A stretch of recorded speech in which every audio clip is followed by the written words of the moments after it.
Assalamualaikum warahmatullahi wabarakatuh. Perkenalkan, nama saya Muhammad Al-Kevin. Saya dari KPI 1B. Dan di kesempatan kali ini saya akan membuat video tentang moderasi beragama, tugas video yang atau poin-poin yang akan saya berikan dari video pembelajaran moderasi beragama sebelum-sebelumnya, guys. Jadi begini guys, dalam beragama kita tidak boleh terlalu fanatik. Ya, jadi tidak boleh terlalu fanatik gitu, terlalu berlebihan gitu, sampai-sampai semuanya haram gitu yang di depan mata kita. Kau melakukan itu haram, melakukan ini haram, semua diharam-haramin tanpa dalil yang jelas gitu. Nah, itu nggak boleh guys. Jadi ya jadilah umat muslim yang menurut saya nggak berlebihan seperti itu guys. Jadi ya seimbangkan antara dunia dan akhirat gitu. Ya gimana ya? Kejarlah dunia seakan kau hidup abadi, tapi kejarlah dan juga kejarlah akhirat seakan-akan kau mati esok. Nah, jadi kalian ngerti kan dari kalimat tersebut ekstrim gitu guys. Misalnya kayak ada agama lain gitu, misalnya ingin beribadah diganggu gitu.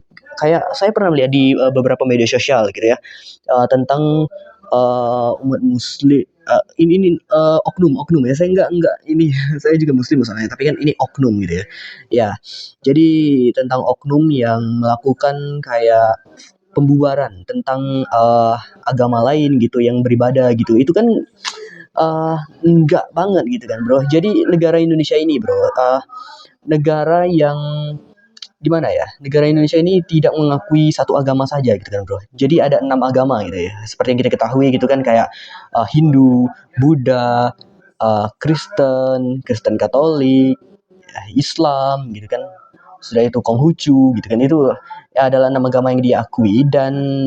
Nah, yang selanjutnya mungkin adalah menghargai budaya lokal ya. Seperti yang saya tulis di buku saya kali ini, menghargai budaya lokal ya. Jadi ya mungkin kita harus melestarikan juga tentang budaya kita ya guys ya. Seperti sebenarnya ada juga yang tidak menghargai budaya gitu. Kalau kalian pernah lihat di media sosial, saya nggak akan menyebutkan ini budaya mana gitu kan. Maksudnya ada kayak perang antar suku gitu guys yang terjadi di Indonesia tahun berapa lah gitu. Saya nggak mau ngomong ini nanti malah dibilang apa lagi gitu, tapi pernah terjadi gitu guys ya. Dan menjaga persatuan dan kesatuan itu tujuan moderasi beragama gitu guys ya. Dan beberapa indikator moderasi beragama tuh kayak toleransi, anti kekerasan gitu ya guys ya. Seperti kita pernah mendengar tahun berapa gitu ya, saya nggak mau ngomongnya, pokoknya adalah tentang kaum minoritas gitu yang dimanakan gitu ya guys. Dan secara singkatnya gini guys, moderasi beragama tuh kayak jalan tengah gitu guys ya. Jadi untuk kedamaian dan keharmonisan dalam agama dan keberagaman Indonesia. Seperti yang kita ketahui juga kan guys, Indonesia ini kan banyak sekali keberagaman gitu guys ya. Dari agamanya yang berbeda-beda, suku-sukunya. Kalau kita hitung ya dari Sabang sampai Merauke itu, wah itu udah beda-beda banget guys ya. Seperti yang kalau saya sendiri, saya tinggal di Bengkulu gitu kan.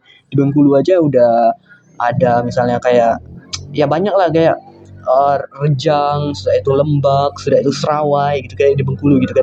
Dan itu belum lagi kalau yang di daerah-daerah lain juga gitu, misalnya kayak di Palembang, Padang gitu. Itu udah banyak banget. Dan inilah fungsi dari moderasi beragama ini guys. Jadi moderasi beragama ini kayak saya lupa lagi kayak agama gitu kan. Di Indonesia ada 6 agama yang diakui gitu ya guys ya.